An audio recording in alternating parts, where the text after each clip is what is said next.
You're listening to Tehachapi with Key Budge, Corey Costello, and Greg Garrett. Welcome to another episode of Tehachapi. I'm Key Budge, Corey Costello, Greg Garrett. Join us. Guys, some dude just skateboarded by, didn't he? did. Yeah, We need a real studio. Seriously, like we have to do with skateboard noises. Like this is an award-nominated podcast, folks, dealing with skateboard noises in the background. I don't know if it came across, but I could almost feel like it was on the back of my neck. It came across. You I watched him go by, and I'm like, oh, do we re-record? No, we let this roll completely. Okay, here we go. This is what we're dealing with, people. It's the beauty of live podcasting. Okay, for sure. Live to tape. We've got a couple things we want to talk about. We've got an interesting guest that Corey got a chance to catch up on. So let's tease your interview a little bit. Tell people what the meat of our podcast is going to be. Local author Gary Perlin just released his book, The Dark of the Gray. So it's a fabulous book. It's super well written, and we'll talk to him. I had a chance to catch up with him at the coffee mill and sit outside like writers do, sipping espresso and chatting about books. Here we go.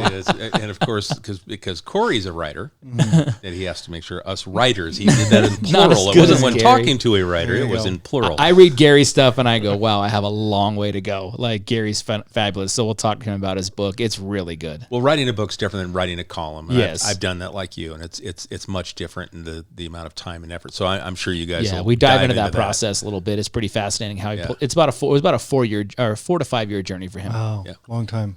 And that, for me, writing is a part of our arts and our culture, which is really kind of a strong texture of what Tehachapi is. And there's this vibe that we have in the downtown area with our, TVAA, and it's just another facet of, what Tehachapi is. Yeah, we're creative, I think. Yeah, you read my mind, Key. Actually, I was thinking about engineering and technology. We have so much of that around us, but we have so much art around us, and the artistic community, whether it's writing a book, whether it's painting, whether it's music, we really enjoy so much talent in this community. We are a special place. It's we're eclectic mix of people, like you said, the engineering side, so the technical arts, and then we've got the creative arts. Me somewhere in between that kind of can appreciate both, but doesn't have an ability to do either. Yeah, right. When you get older, you start looking at that and you go, man, I wish I could do that, but I really appreciate the fact that you can. And I really, I respect it so much more because it's hard to do. I think that's a key word, respecting what that takes to get it done. Because now here at my age, here I'm in my 50s, it's not in my skill set. Yeah. But I understand how hard it is to do it. Absolutely. We all have a calling. Yeah. We're all good at something. Now, what else do we have that's coming up in the downtown area? We're anticipating something positive again. Well, Farmers Market is going to be extended through the end of October. So 4 more weeks. So we added 4 weeks. We're adding 4 more weeks. So Main Street is extending it through the end of October. That's going to give the local farmers an opportunity to share their produce, right? Because our growing season is short and it's towards the end of summer, aka fall. And so apples, berries, those sorts of things, we're going to give an opportunity. So we're really excited about that. It definitely brings in, like with the apple season, where we're not having the apple festival, but it gives the opportunity for the Pulfords. And then you've got your Bright Creek Farms and things that are getting ready to go to harvest. They can still bring their wares here in Tehachapi. That's right. Can still go out and support the local guy. Right. Everyone else has been a Kern County farmer that's been out. Besides Mosner, I know is directly a Tehachapi, but some of the others have been around the peripheral that have been benefiting early. Now we get a chance to make sure we're including all our local growers. Some of those Tehachapi apples, man, best in the world. Oh. And if Washington disagrees, I will fight them because our apples are better than Washington. Oh, I'd agree with that. Absolutely. No. There's one that we never miss out at Pulford, and I forget the name of it, but my gosh, every fall I've got to run out and get a box of whatever it is. They're just so dang good. I want to touch on the project that's been taking place for several weeks this summer, and we've been kind of lucky that we haven't seen the school traffic. We're talking about the rail corridor. We're seeing that coming very close to being buttoned up. That's right, the project. So we're talking about the downtown, the Railroad Safety Corridor project, the enhancements to the 3 crossings, Denison, Hayes, and Green Street. As of this recording, the only open crossing is Hayes, so Denison and Green are closed, but we're making incredible progress. So next week, so the first full week in September is when we expect to have all 3 crossings reopened. But again, there's coordination with the contractor and then Union Pacific, but it's going along well. The quality is, second to none. UP is working with us well. DOD, our contractor, is doing an amazing job. And so everyone just keep patient with us, continue to follow the construction signs, the detour signs, be safe out there. But it's going along really well. And you're right, Key. We are, there's always a little silver lining. We don't have the school traffic and those things. So, continue to be safe. One thing I can say is thank you to the public paying attention to what with this project. They have not been vocally mad. I've had some questions, right, and they understand. It's like, okay, we're going to appreciate it when it's done. Right. And I just appreciate I think we need to make sure we say thank you to the community for being patient, using those detours, and understanding that there is a long-term benefit of safety for the entire community. Aesthetics and safety crossing the railroad line. So we need to get to this interview because it's a local guy. Corey, let's set this up. Yeah, Gary Perlin, he and I go way back. We actually used to play football together when we were kids. And, he graduated from Tehachapi High School and bounced around the country a little bit. And he and his wife, Wendy, just moved back not too long ago. He actually finished the book in Tehachapi, but it's been about a 5-year project that started in Seattle and was released just a few weeks ago, and it's available now on Amazon. So The Dark of the Gray, and Gary Perlin and I got a chance to catch up earlier this week at the Coffee Mill. Let's listen in on your conversation. Well, congrats, first of all. I mean, Thank you. This is pretty cool, man. How long was this, entire process? Well, there's a long and a short version. I guess if I would say the entire process probably would be 12 years, because that's when I first had the idea for it, and that ties into my past paranormal experiences and stuff. So it's kind of an amalgamation of just my past paranormal experiences, as well as my how my beliefs changed over time. Sure. And but the entire process to write the book itself was 5 years, a little over 5 years. Yeah. So the Dark of the Gray is the book, and I kind of told you at first when you said you wrote this, and I was like, I'll read it. It's really not my genre. It's kind of sci-fi, not really my thing. Right. But I'm not even lying. And I texted you a bunch of times as I was reading this, and I was like, dude, this is so good. I mean, seriously, it's so well written. I think there was right at the very beginning, it was one of the first few pages where I just read it, and then just it might have been the opening paragraph, but just the descriptive language. Yeah. I was like, dude, this is so well I really done. appreciate that. I mean, it obviously took a ton of time, because this isn't just I wrote this, I had this stream of consciousness, because that's how I write. I just have this stream of consciousness, and it just sometimes works out well, sometimes it's trash. Right. But this was refined over and over again. Yes. In fact, I mean, I tell people I'm kind of sick of it myself, because I've probably read it 50 times, you know what I mean? Yeah. Because the editing process is by far the most lengthy and arduous process beyond just writing it, because you have to write it and you have to edit. Of course, I would have Wendy, my wife, she was integral to the success of this book, because she originally edited the first few parts, and she really taught me so much about writing, because I'm a creative guy. I wasn't necessarily a writer, except for poetry and stuff, which is very loose. You can kind of do whatever you want with poetry. So with her, she really taught me sentence structure, how to break up paragraphs, when to use. I didn't even really understand how to use quotes correctly. And that was always I've always thought about, I should write a book, and I can never figure out the dialogue. Yeah, exactly. It's tough. Everybody does it differently, though. Some people are more very descriptive. He said, so-and-so said, so-and-so said. And other people, I guess they think you're going to get it as you're reading it, and you do. Mm-hmm. You can kind of tell who's talking. So, exactly. I mean, what did you kind of use with your Well, that's a good question. model? I mean, and to add to your point, I mean, I've read books where they didn't use quotes at all. They just would do another break, and then they would talk. You could tell they were talking. You could tell who was talking. Yeah. But for me, I kind of just picked up on what Wendy kind of showed me, and I just ran with it. And I think she'll even tell you, I don't really need help anymore. I can just kind of do it myself, which is nice. Yeah. But yeah, I guess it's just more of just learning what she kind of taught me, Yeah, it's a different. I mean, it's like I said, not usually my genre, but just you would think, oh, it's a sci-fi book about aliens, right? But there is a big spirituality element in this. That's right. There is, you've got Bible verses, there's a spiritual element to the characters. How'd you get that kind of combination idea? Another good question. I mean, well, as I sort of mentioned back in my history, I grew up with a lot of paranormal activity in my house. In fact, I lived on Santa Barbara Drive when I was growing up, and I had all kinds of paranormal activity there. And I kind of was responsible for bringing some of that in because we used to mess with Ouija boards and stuff, which was a stupid idea. And, for all you kids out there, it isn't just a game. Don't do it. It's not worth it.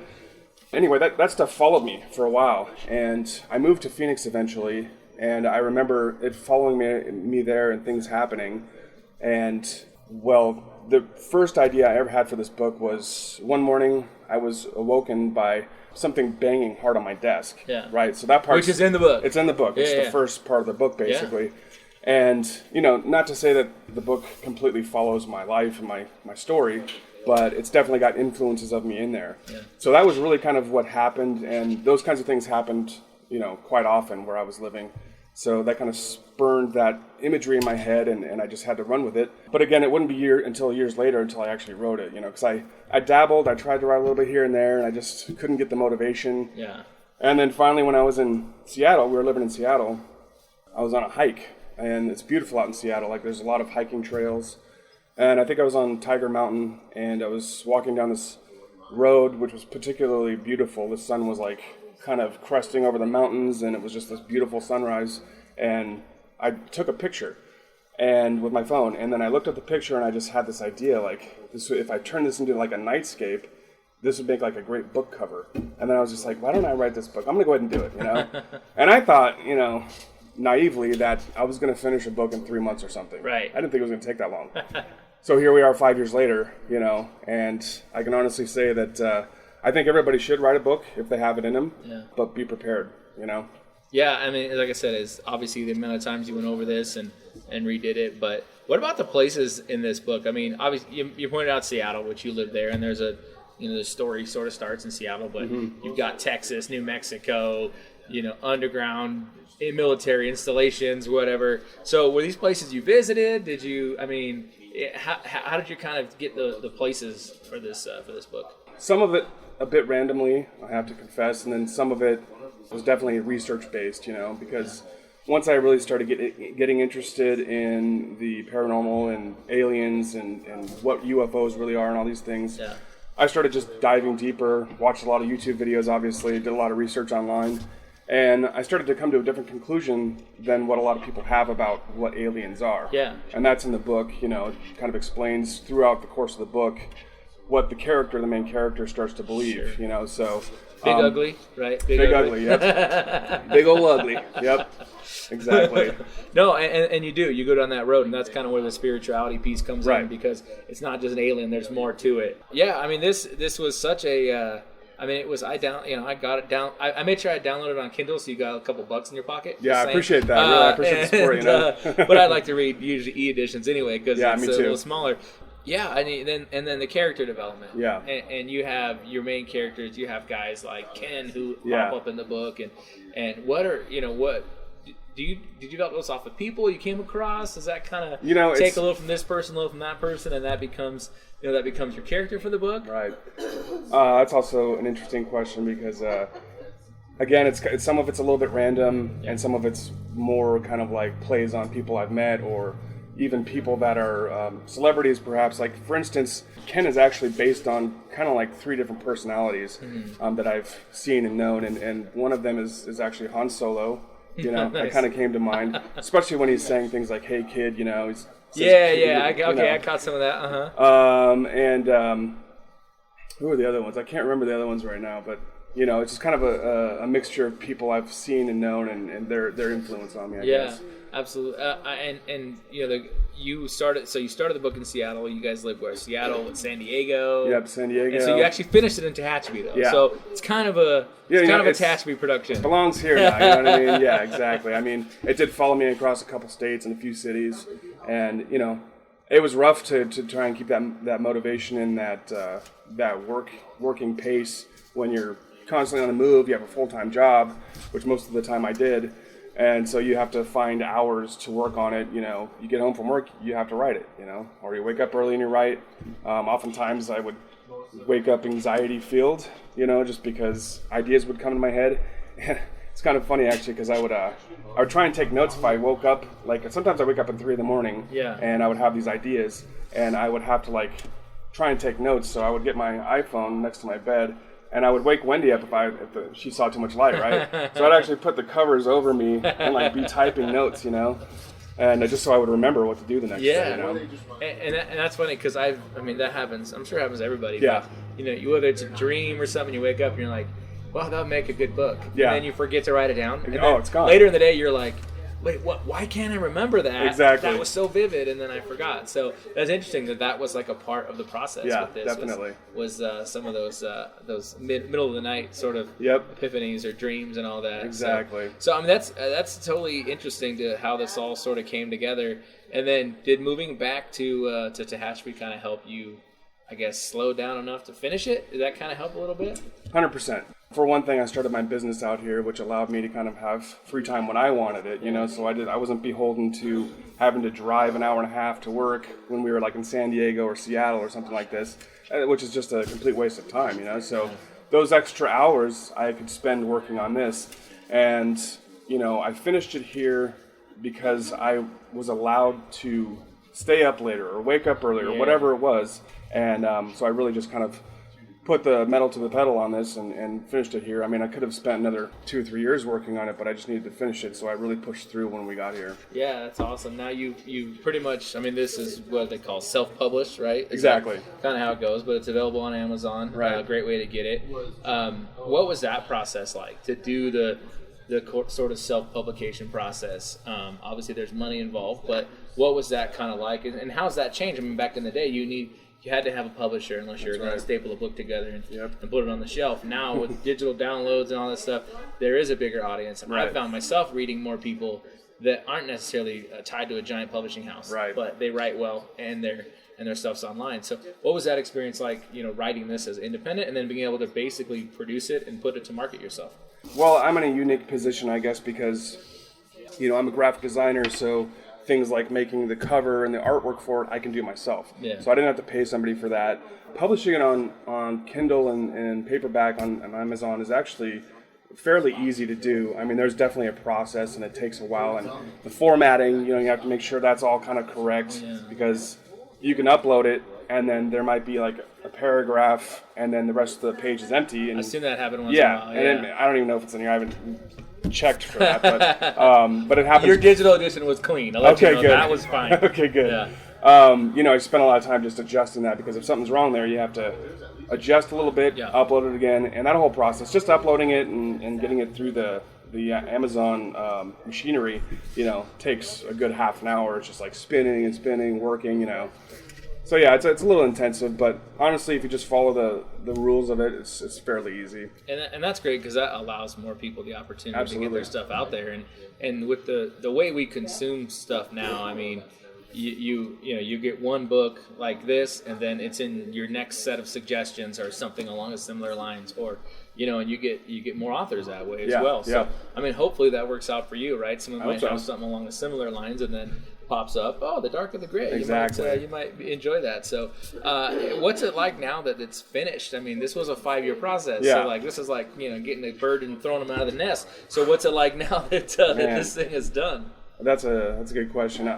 It's a little weird, I guess, actually, because it kind of creates this void, in your life all of a sudden. Yeah. Like I wake up and I'm like, I don't have to work on the book. Sure. Yes. It's a happy time because I planned this to where there's going to be a sequel, but I'm definitely taking a break. I need like 6 months or something just to kind of refresh because it's intensive and it really puts a strain on you, not only you, but it can have the potential to kind of put a strain on even your marriage and stuff, Yeah. But you get through it and you finish it, and I'm proud of the work I've done, and I'm happy about it. And it's like, so now I'm just got to get to kind of relax and hopefully enjoy some of the splendors of the rewards. That's right. Now you'd put this out in pieces at first, though, right? I did. These were volumes, kind of that's like right. 3 or 4 volumes. Yeah, and if I had to do it over again, I think I wouldn't go that route. Like I said, I'm an impatient guy, so it's like I just want to get things done and out there. And thank God for Wendy because she really helped me kind of slow down and look at things differently. But yeah, there was originally I did part 1, part 2, and part 3, and then at that point I was like, you know what?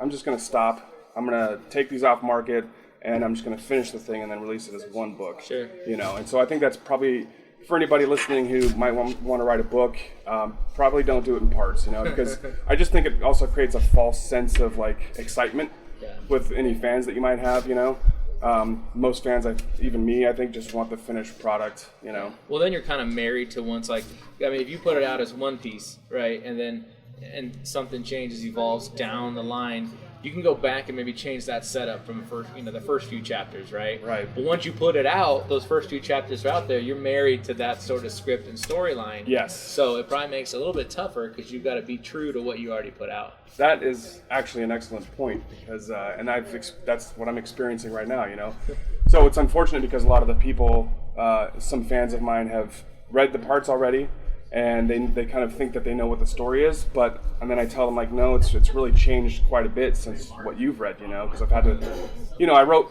like, for instance, part 3 was originally took place in the future, and part 3 was actually part 4. So then what I had to do, I mean, there was so much work involved in that because I wanted to make it linear all of a sudden. Sure. And so I had to go back and change all the timelines, and the characters did this wrong, and you have to go back and change all these things that actually those things change what's in the future as well. Yeah. And so that was a nightmare to deal with. So I wish I would have just done it. The problem is I didn't plan it out. You know what I mean? Yeah. I didn't have any plan. I just started writing, and that was a mistake. I should have done a plot. I should have had a timeline. All those things matter, Sure. So.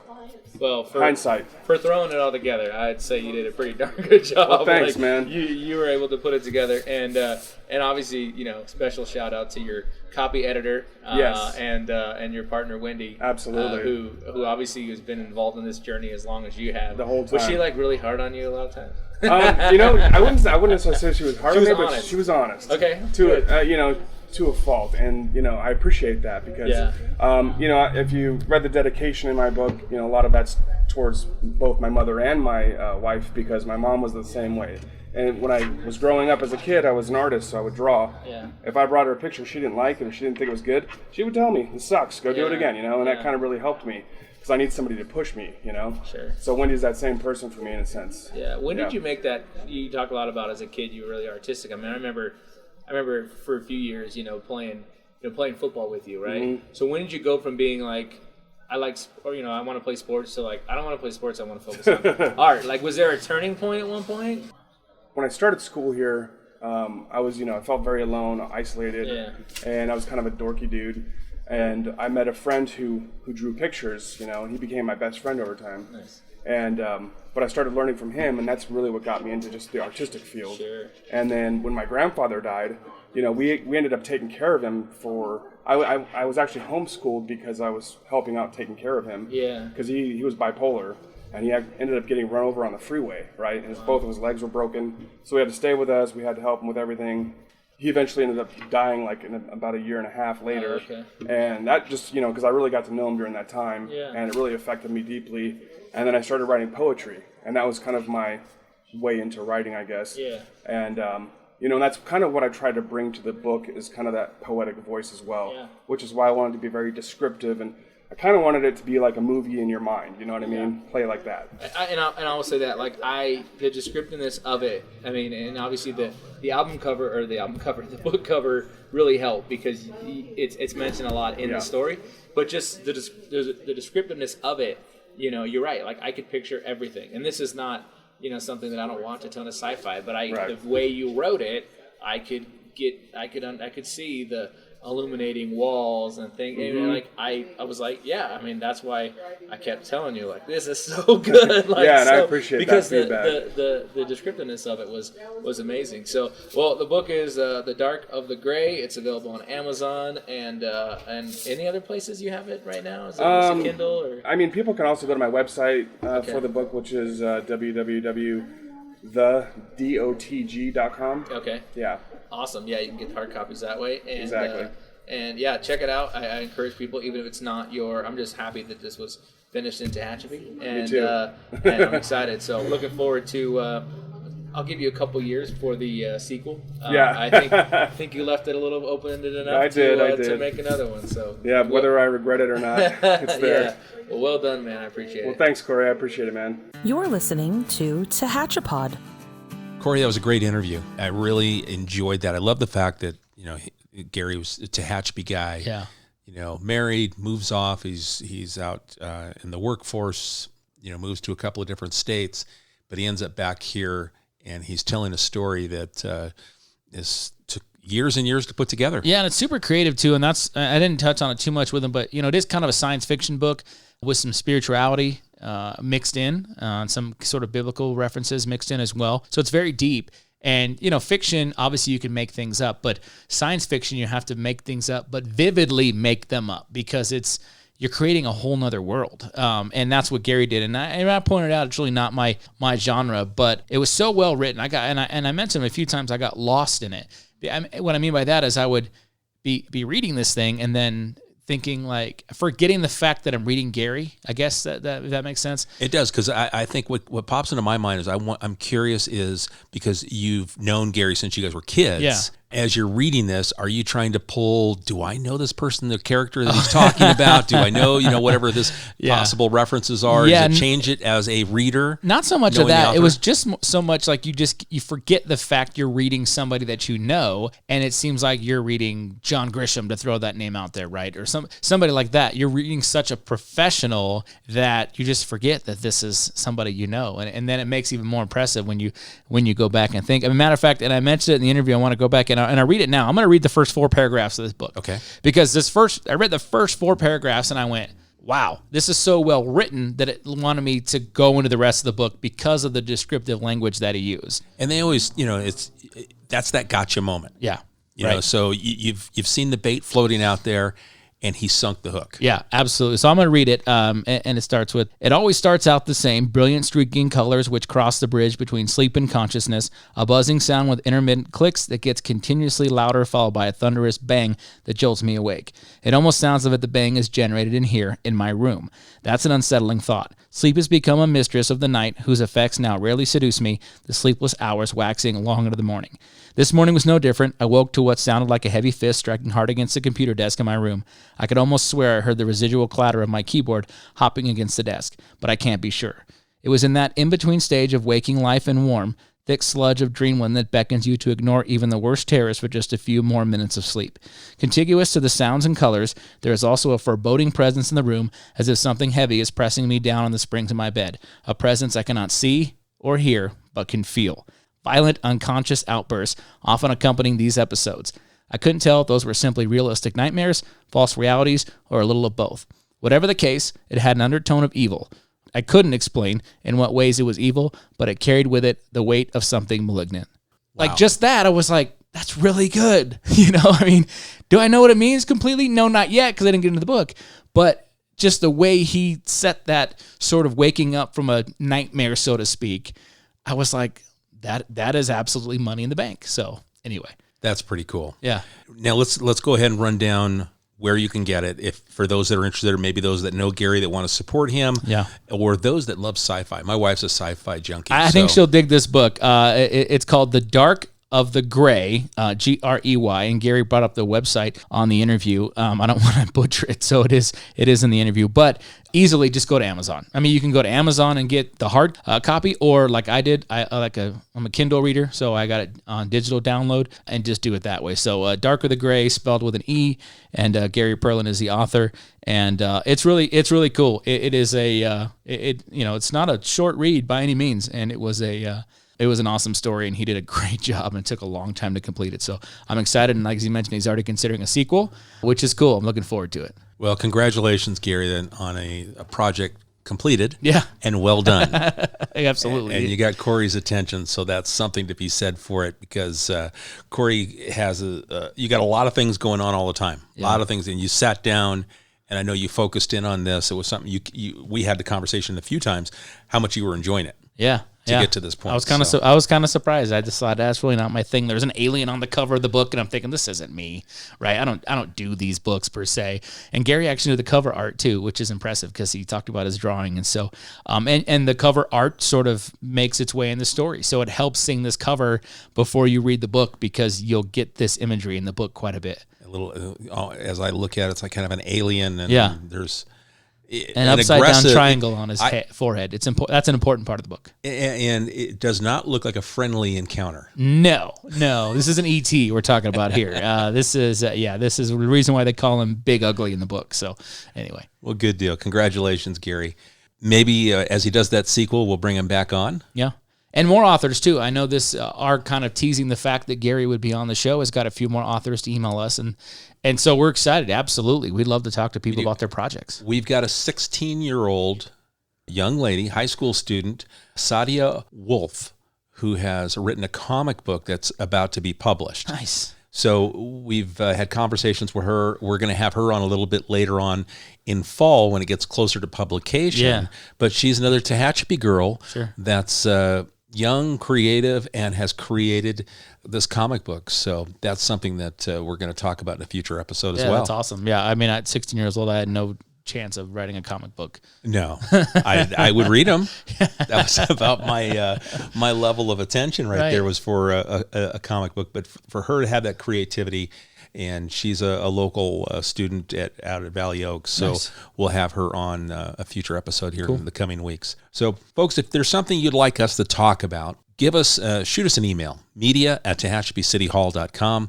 We'd love to hear from you. That's how some of our authors have reached out and said, hey, I'm from Tehachapi and this is something I'm doing. And we want to hear about these cool things. We want to promote things that are going on in our community because they have an impact to all of us. So we'd love to hear from you. media@TehachapiCityHall.com. And we'll catch you on... Corey, you got anything else before I wrap it up and close? No, that's it. Thanks thanks for this opportunity to promote our local authors. And again, The Dark of the Gray is available on Amazon. There you go. Enough said. So we'll catch you next time on Tehachapod. Tehachapod is a conversation about Tehachapi designed for the people who live here or who would like to know more about this mountaintop community. If you have a question you would like answered, email media@TehachapiCityHall.com. We will try to answer it on a future episode of Tehachapod.